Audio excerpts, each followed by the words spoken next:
I never thought my life would turn out like this. My name is Anna, and this is my story. I was born to farmers, good people who taught me the value of hard work from the time I could walk. Our days started early, before the sun came up, taking care of the animals and crops. Life was simple then. I would go to school, come home, and help out on the farm. Weekends were for spending time with family and catching up on chores. It was all I knew, and I was happy with it. But things changed after I graduated high school. My parents, bless them, wanted more for me than a life on the farm. One evening at dinner, my dad said, "Anna, we've been talking. Your mom and I think you should go to college." And just like that, my world got bigger. I packed my bags and moved to the city, a place so different from what I was used to that it felt like another world. College was an experience. The classes were interesting, but it was the people that really opened my eyes. Students came from all kinds of backgrounds, with dreams and plans I had never imagined. Then I met Scott in my third year. He was charming, confident, and so different from the farm boys back home. Scott seemed to know exactly what he wanted from life. "Life's too short to spend it working all the time," he'd say, lying on the grass outside the library. "We should enjoy it while we're young." I was hooked. He made life seem like an adventure, not just a list of chores. We started dating, and before I knew it, we were talking about getting married. When I told my parents, they were cautious. They wanted to meet Scott and get to know the man who had won my heart. After Scott's first visit to the farm, my dad said, "He seems nice enough, but there's something I can't put my finger on. Just be careful, Anna." I brushed off his concerns. What did my old-fashioned dad know about love? Scott was perfect, and our life was going to be perfect too. My parents, being the kind people they are, paid for our wedding and even bought us an apartment in the city. "We want you to have a good start," my mom said, her eyes misty. "Thanks, Mom and Dad," I said, hugging them tightly. "I promise I'll make you proud." As Scott and I stood at the altar, exchanging vows and rings, I thought my life was all set. I had a husband who I thought loved me, a good job in the city, and a bright future ahead. The first couple of years of our marriage seemed fine to me. Scott and I both worked in the city, and we settled into a routine. But looking back, I can see the signs that things weren't as perfect as I thought. "Do we really have to go to your parents' farm this weekend?" Scott would complain every time I suggested a visit. "It smells like manure, and your dad always wants me to help with something." I'd sigh and try to explain. "They're my family, Scott, and they've done so much for us." He'd grumble, "Fine, but I'm not shoveling any cow poop." I brushed it off, thinking he was just a city boy not used to farm life. I grew up with those smells and chores. But now I wonder if that was a red flag. 3 years into our marriage, I got pregnant. I was over the moon, and my parents were thrilled. "A grandchild," my mom squealed over the phone. "Oh, Anna, we're so happy for you." Scott, on the other hand, wasn't as excited. "A kid already? I guess that's okay." I figured he was just nervous and that he'd warm up to the idea of being a dad. My parents, as always, were incredibly supportive. They bought us a car and even paid for our vacations. I was so grateful, but Scott seemed to take it all for granted. "Of course they're helping us," he'd say. "That's what parents are supposed to do." When our son Peter was born, I fell in love with him instantly. But Scott struggled. He tried, but fatherhood didn't come easily to him. "Can't you keep that kid quiet?" he'd complain when Peter cried at night. "Some of us have to work in the morning." I held back my frustration, telling myself we were both just getting used to being parents. Life went on, and we visited the farm when we could, though Scott became more reluctant with each trip. "Your dad wants me to help fix the tractor again," he'd groan. "I'm not a mechanic." I'd watch my dad and Scott working together, my dad patiently showing him how to fix things while Scott fumbled with the tools, looking annoyed. Then, within a year, both of my parents passed away. I was heartbroken. "They're gone, Scott." I sobbed into his shoulder. "I can't believe they're really gone." He patted my back awkwardly and said, "It'll be okay. At least they left us the farm." His words shocked me. The farm, my family's legacy, and all Scott could think about was what we'd inherited. A few months later, Scott dropped a bombshell. "We should sell the farm," he said one night at dinner. "We could buy a big house in the city and live like royalty." I wanted to argue, to fight for my family's legacy, but I was so tired, worn down by grief and the challenges of being a mom. Wasn't I supposed to support my husband's decisions? Okay, I said quietly, if you think it's best. And just like that, with a few signatures on some papers, my family's history was sold to the highest bidder. The money went into our joint account, and Scott was overjoyed. We're set for life, Anna, he said, thrilled. No more working ourselves to the bone. We can do whatever we want now. I nodded and smiled, trying to push down the emptiness I felt inside. This was what Scott wanted, and as his wife, wasn't I supposed to support him? After selling the farm, life changed. The money from the sale gave us some comfort. I'll give Scott that. We didn't have to work as hard anymore. We both cut back to part-time hours, and for a while, it felt like we were living the dream. But as time passed, I started noticing things. Scott, who had never been much of a hard worker, seemed to lose all motivation. He'd quit jobs without a second thought, always with some excuse. That boss was a jerk, he'd say, or they expected too much. I'm not a slave, you know. I tried to reason with him. Scott, we can't live off the farm money forever. We need to think about the future. He'd just wave me off. Relax, Anna. We're set for life. Why work ourselves to death? Meanwhile, our son Peter was growing up quickly. He finished high school, then college, and soon he was working and living on his own. I was so proud of him, but I missed having him around. One day, I was reading the newspaper when a name jumped out at me. It was an article about a successful concrete plant owned by Scott's Uncle John. Scott. I called out, "Did you see this article about your Uncle John?" Scott's face darkened. "I don't want to hear about that old tyrant," he snapped. I knew the story, at least Scott's version of it. His parents had died when he was young, leaving him in the care of his uncle. Scott always said John had been controlling, trying to force him into the family business. He never listened to what I wanted, Scott had told me years ago. It was always about what he thought was best, so I left and started my own life. Looking at Scott now, lounging in his robe at 1 p.m, I couldn't help but wonder if there was more to the story. Maybe it's time to make peace, I suggested gently. It's been years, Scott. People change. Scott's reaction was instant and explosive. Make peace with that control freak? No way. Drop it, Anna. I let it go, but the whole thing left me feeling uneasy. There was so much anger, so much resentment in Scott's words. It made me wonder what else he was holding on to, what other parts of himself he was keeping hidden. One quiet Friday afternoon, I overheard Scott on the phone. His voice was short and cold. "I'm not interested in his life, and it doesn't concern me," he said sharply before hanging up. My curiosity got the better of me. "Who was that, honey?" I asked. Scott's face showed no emotion. "Hospital. My uncle's sick. If he dies, maybe I'll finally get something out of him." I was shocked. "Scott, that's a horrible thing to say." "He raised you?" "Yeah, and he made my life hell," Scott snapped. "I'm not going to see him. End of story." He picked up the remote and settled back into his chair. Something broke inside me.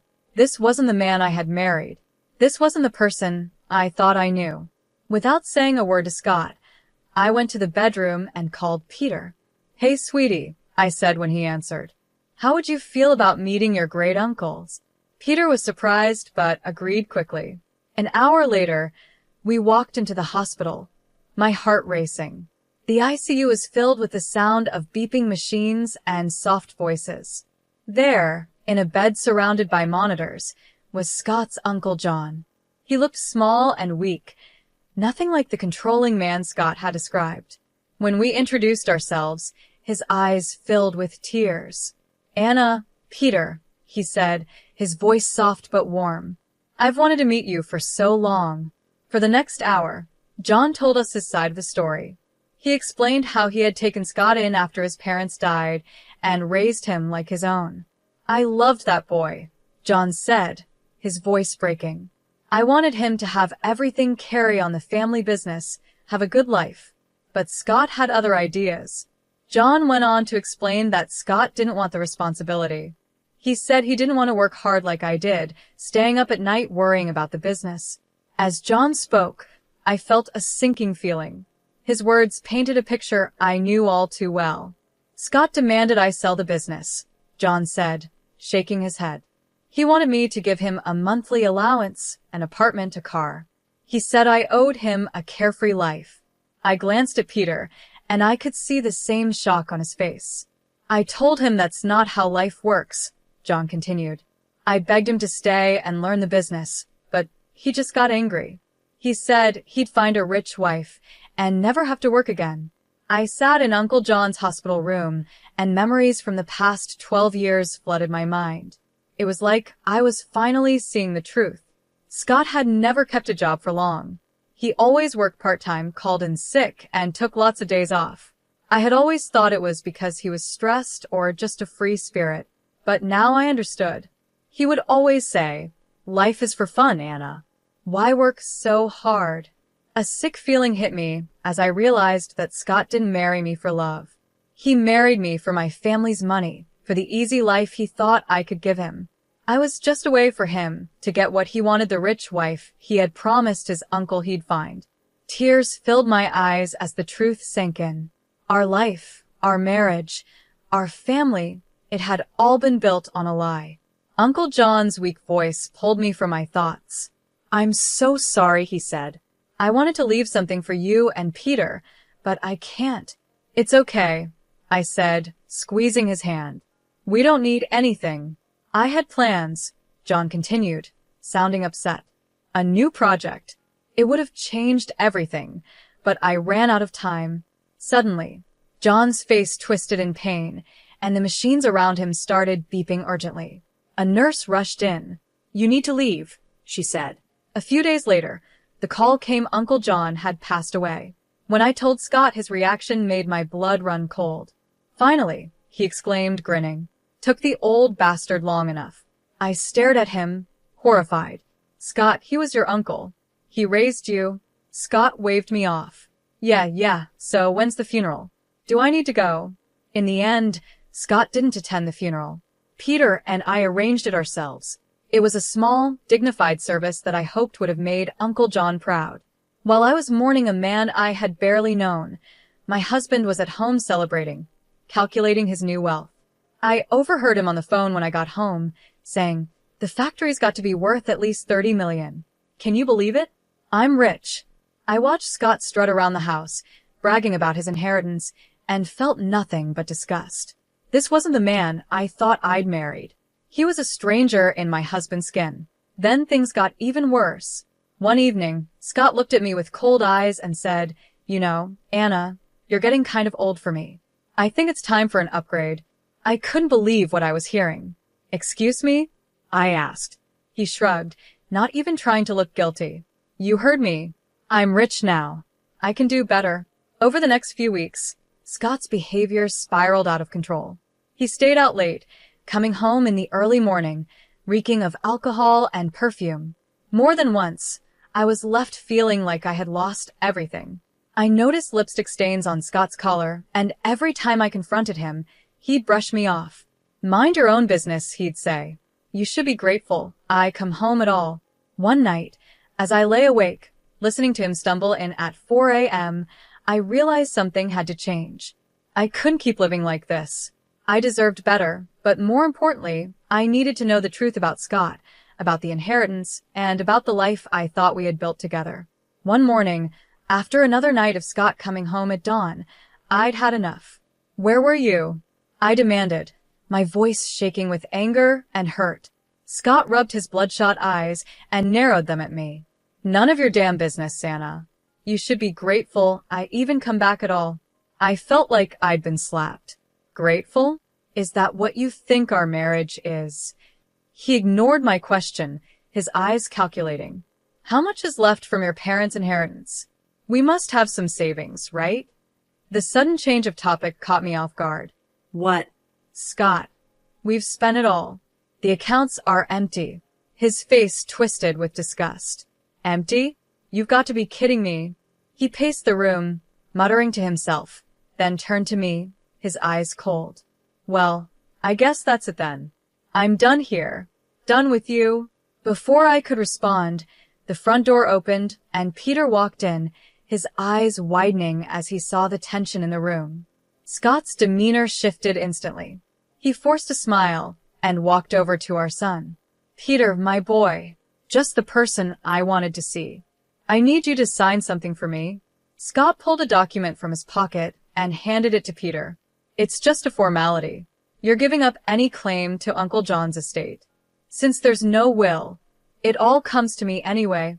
Peter looked confused, glancing at me for guidance. After I gave him a small nod, he signed the paper without hesitation. Scott's grin was triumphant as he grabbed the document back. Then, as if a switch had flipped, he turned to me, his voice cold and flat. I want a divorce, he said. I never loved you, Anna. I just put up with you for your parents' money. But now I'm rich. I don't need you anymore. His words hit me like a punch, even though deep down I had suspected this. Hearing it laid out so bluntly was still devastating.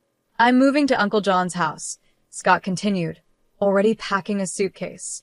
Don't try to contact me. It's over. And just like that, he was gone. 33rd years of marriage packed into a suitcase and out the door. I stood there, frozen, trying to make sense of what had just happened. It felt unreal, like a bad dream. I couldn't hold it together any longer. Mom? Peter's voice was soft, full of concern. Mom, are you okay?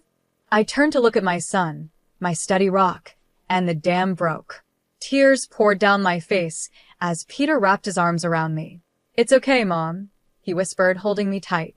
We'll get through this. You're strong, and you'll be okay. As I clung to him, sobbing into his shoulder, I couldn't help but be amazed at the man he had become, kind and compassionate, everything his father wasn't.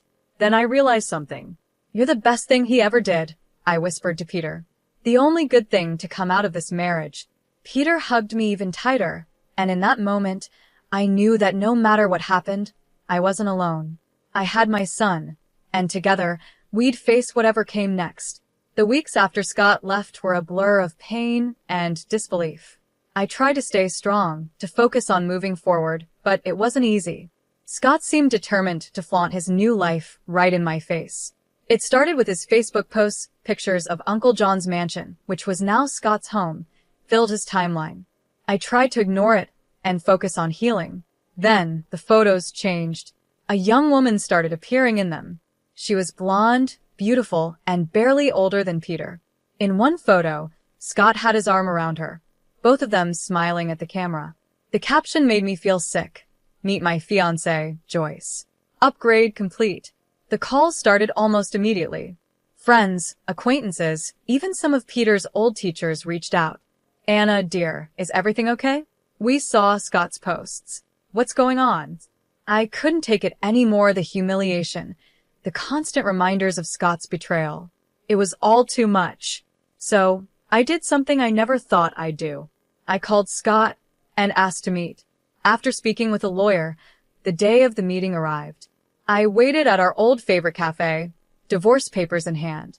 Scott strolled in with Joyce on his arm. She couldn't have been more than 27, her face covered in makeup, giggling at something Scott whispered in her ear. Well, Scott smirked as he pulled out a chair for Joyce. If it isn't the old ball and chain. Joyce, honey, meet Anna, the starter wife. Joyce gave me a pitying look that made my blood boil, but I kept my cool. I have the divorce papers here, I said, sliding them across the table. I'm not asking for much, just the house. You can keep everything else. To my surprise, Scott picked up the pen without a word. Fine, have your little house. I've got bigger and better things now, Scott said as he scribbled his signature on the papers. Then he turned to Joyce, his voice dripping with fake sweetness. Now I can finally be with someone I truly love, someone worthy of me. I gathered the papers, my hands shaking a little, and walked out of the cafe. Behind me, I could hear Scott's mocking laughter, but I didn't look back. I had what I came for. The next day, I filed for divorce. As I handed the papers to the court clerk, I felt a huge weight lift off my shoulders. For the first time in months, I felt like I could breathe again. Life has a funny way of bringing justice when you least expect it. For me, it came in the form of a newspaper headline. Local business tycoon's empire crumbles, nephew left with massive debt. It turned out Uncle John had taken out a huge loan just before he passed, hoping to expand his business. He had mentioned something about a new project during our hospital visit, but Peter and I hadn't understood the impact at the time. Now it all made sense. I watched from afar as Scott's new life fell apart. He sold the factory, the mansion, the cars, everything, and he still owed nearly $1 million. The icing on the cake? His young fiancée, Joyce, packed her bags and left as soon as she realized Scott wasn't the rich man she thought he was. I'd be lying if I said I didn't feel a bit of satisfaction. Karma had finally caught up with Scott. Then one rainy evening, there was a knock at my door. I opened it to find Scott standing there, looking nothing like the smug, wealthy man who had walked out on me months ago. He was a mess, his eyes red and desperate. "Anna," he said, his voice cracking. "I've been such a fool. I see that now. Please, can we talk?" Against my better judgment, I let him in. For the next hour, I listened as Scott poured out his heart.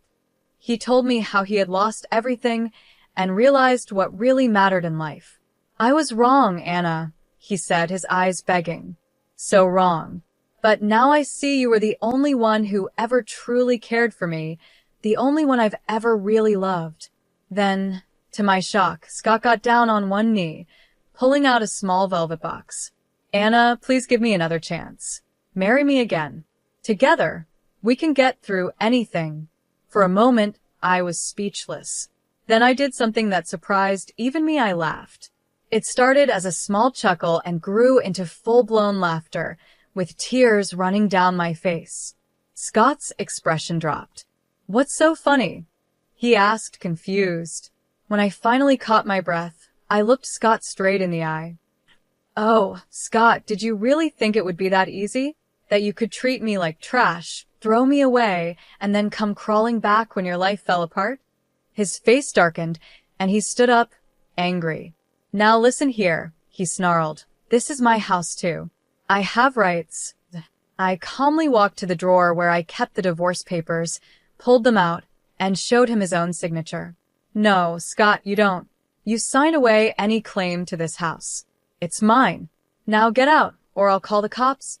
For a moment, I thought he might argue, but something in my face must have told him I was serious. Without another word, he turned and stormed out, slamming the door behind him. As soon as he was gone, I called Peter and told him everything. My wonderful son was, as always, supportive. "You did the right thing, Mom," he said. "I'm proud of you." Those words meant more to me than he could ever know. In the weeks that followed, I made some big decisions. The house, with all its memories both good and bad, felt too big for just me. So I sold it and used the money to buy a cozy apartment in a lively neighborhood I had always loved. At 62, I'm finding that life is just beginning. I've started traveling, visiting all the places Scott promised we'd go but never did. I've taken up painting, joined a book club, and even tried salsa dancing. Every now and then, I see Scott around town. He looks older now, worn down by his mistakes and bad choices. Life didn't turn out the way I expected, but you know what? I wouldn't change a thing. For the first time in a long time, I'm truly, completely happy being me.